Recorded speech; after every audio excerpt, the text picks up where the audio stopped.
Hi guys, welcome back to my channel. Today's video is gonna be really raw, really deep. We're gonna get vulnerable because I actually went into my journal to source a lot of these lessons to share with you guys. Now, this is not gonna be like a spill session, tea session on my life by any means. Rather, I really just want to share a lot of things I've learned throughout my 20s, from early 20s to mid 20s to now being in my late 20s. SubhanAllah, I can't even believe I'm saying that. But alhamdulillah, I feel like I have seen a lot and I don't want to keep this knowledge to myself. I feel like someone out there, inshallah, who comes across this video may be able to benefit from it. So if you're interested in learning a little bit about what I have learned over the years, then please do stay tuned. But before we get started, for my girls who watched the last vlog, I need to know what y'all think of this setup. Now, I'm obsessed. Let me start there. I do feel like I need some extra seating over here just to fill up the empty space. There's also like a cord box down there, which y'all can't see, but I feel like some extra seating would be nice and would also just make the background a little more interesting. I probably should have also lit that candle that I have down there just to make the lighting a little more interesting. But let me know what y'all think. And if you haven't watched that vlog, you should, because it was definitely a very insightful vlog, a vulnerable vlog. Once again, I've been getting real vulnerable lately on the channel. Not sure why, but if someone's learning from it and able to take good away from it, then alhamdulillah, I'm happy with it. So without further ado, let's get into these lessons. Lesson number 1, be so careful not to overlook your risk because it doesn't come packaged in the form of your preferred currency. I feel like for a lot of my early 20s, I felt that, astaghfirullah, my life lacked risk in some way, shape, or form because the number in my bank account did not reflect that wealth. But for those of you who don't know, risk essentially means sustenance from Allah. It means the things God gives us to sustain us in this life. And I think growing up has taught me that sustenance is so much more than just money, than just currency, than just dollars. Like, you are doing yourself a disservice by thinking that God's sustenance only comes in the form of money. If you're healthy, if you have family, if you have friends, if you have people that love you, if you have a job that you love, if you live in a city that you love, if you're fed, the list goes on. There are countless ways that God can show his sustenance to you. You just really have to take the time to pay attention. And I'm so glad that I've been able to grow up and learn that, because the number in my account may not reflect the wealth I believe I deserve for whatever reason. I am wealthy, and it's because of the love I have in my life. It's because of the peace I have in my life. It's because of so many things that if I tried to list them to you guys right now, I would be here all day and all of tomorrow and probably the rest of this year and years after that, because genuinely we are so blessed beyond what we even realize. So yeah, do not make the mistake of thinking that God only blesses us in the form of cash, in the form of money, in the form of capital, because that is one of the most detrimental things you can do for your relationship with God. Lesson number 2, sometimes you don't need to wake up earlier to have more time. You just need to get off that dang phone. This is me talking to myself, by the way. Doom scrolling has robbed me of so much time in my life. If there was a way that I could have someone calculate all of the time I've spent on scrolling in my life, I would politely decline, because I don't think I'd be able to rest, to have peace in my life knowing how much time I've spent scrolling on my phone. For the longest time, I've been struggling with balancing a lot of tasks in my life, thinking that there's just not enough time in the day. Like, oh, maybe I need to wake up earlier, maybe I need to do this. No, you just need to stop scrolling. You just need to put the phone down for a second. I'm learning that time is one of the most valuable resources, more valuable than anything that we deem valuable, because it's finite and we don't know how much time we have. So to sit and mindlessly scroll all the time, like, it's getting old. I'm tired personally of myself. And if you're able to relate to this, I'm sure you're tired of yourself too. But on the bright side, we're alive in this very moment, which means we can do something about it. We don't have to just repeat the same cycles that we have found ourselves in for however many weeks, months, years. So I have been trying to make some changes within my daily routine, my daily habits, to ensure that I'm not on my phone more than I need to be. If you guys would like a video on that, I'd be happy to share. And so far, so good. It's been working, but there's definitely still more work that needs to be done because time is I don't even want to say time is money, because time is more valuable than money. And we need to take that more seriously. I need to take that more seriously. Lesson number 3, different seasons of your life will require you to show up in different ways. This actually stemmed from a conversation I was having with my friend. Shout out to Aisha if you're watching this. And we were basically discussing the fact that this has been one of the most transformative years of both of our lives. And for some reason, both of us being like avid journalers, we have barely picked up the journal within the past year. I was most shocked at myself because I have had seasons of my life, or rather my whole entire life, I have always kept a journal. Since I was a child, I have always had a diary, I've always journaled, I've always used that as a form of reflection. And then the most transformative year of my life yet, I barely picked it up. And I think it just goes to show that, yes, that is still a part of my identity, that is still something that is a part of me, but as life shifts and changes, so will I, and the way I'm able to show up in different areas of my life. So the same thing applies to even my workout routine, my diet, my self-development journey. Like, so many things have changed within the past year because of the change I've experienced in my whole life. I don't know why I was trying to fool myself before I got married, thinking that I'd be able to uphold the same routines and the same lifestyle and the same everything. No, as life changes, so will you. So have I. With that being said, I think I was able to lend myself more grace when I realized that it's okay to change. It's okay for things to not look the exact same as they did in past seasons, and that I can eventually get back there, inshallah. But the point is that different stages, different eras will require you to shift and pivot and show up in different ways than you have in the past. This lesson actually came from a podcast episode I was listening to recently by the Digital Sisterhood. I already made a TikTok about it because it's been ringing in my head since the moment I heard it. But the quote is actually not my own. I will put the sister's name on the screen who originally said this quote. But basically it is that worry comes from expecting something that is not good from Allah. In other words, whenever we worry and expect negative outcomes, we are basically expecting negativity from Allah. Astaghfirullah. This was a very hard pill for me to swallow as someone who, for some reason, most of my life has been an optimist. My 20s showed me a lot and almost turned me into a pessimist, because in a lot of situations, before things would even happen, I would just assume the worst possible outcome. Maybe it was to prep myself, maybe it was to avoid disappointment, but it wasn't until I heard that quote that I realized that every time that I think something bad is gonna happen before it even happens, it's like I'm expecting negativity from my Creator, who knows me best and who knows what I need, who knows everything about me. How could I possibly expect anything bad from God when I look at my life today and see all of the different situations and challenges and obstacles that He has pulled me through? Like, it's actually crazy.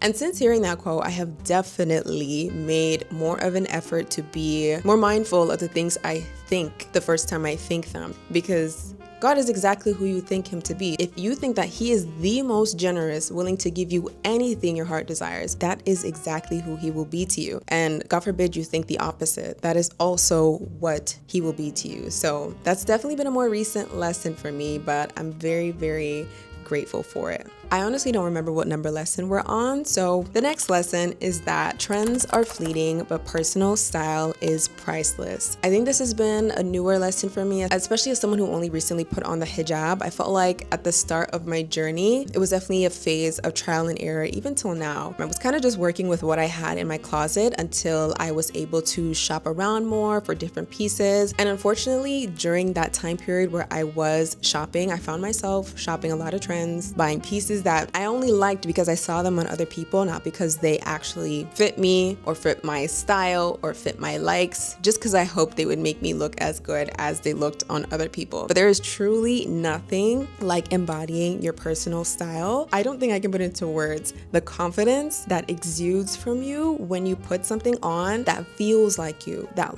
looks like you, that feels good on you. It's priceless. It truly is. Trends are not bad, first and foremost. Let me put that out there. Trends can often introduce us to things that eventually become our personal style. For example, my brows. I feel like the bushy brow trend has passed since I don't know what year, but I'm so grateful for that trend because I personally believe that these brows complement my face the most because I do naturally have bushy brows. So I'm really grateful that I was able to learn about that trend and implement it into my day-to-day life, even though it's past and we're probably on to a new trend now. So I think the most important thing is just learning what you like like, being confident in what you like, and not being afraid to try different things in pursuit of figuring out what you like. Because of course, in order to know what you like, you've got to try a lot of different things, or you've got to do your research essentially. The point is, trends are not bad. Trends can be a great guide towards things that end up becoming a part of our personal style. I would just avoid making your entire life and your style and your brand about trends,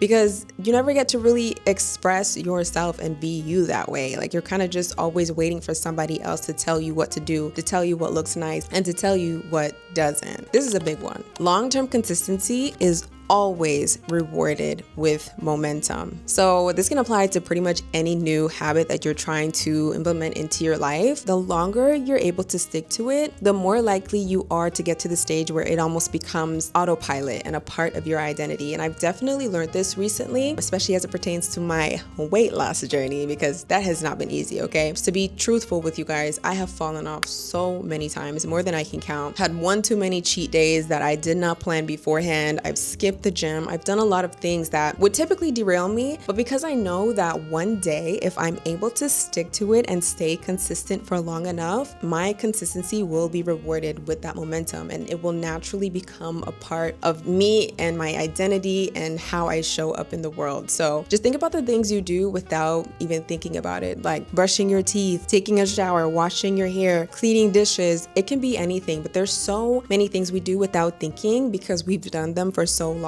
Just know that whatever it is that you're trying to implement into your life, whether it's waking up earlier, praying tahajjud, eating right, exercising this many times a week, just know that at the end of that struggle, there is going to be, inshallah, ease in the momentum that you're rewarded with once you stick to that habit for long enough.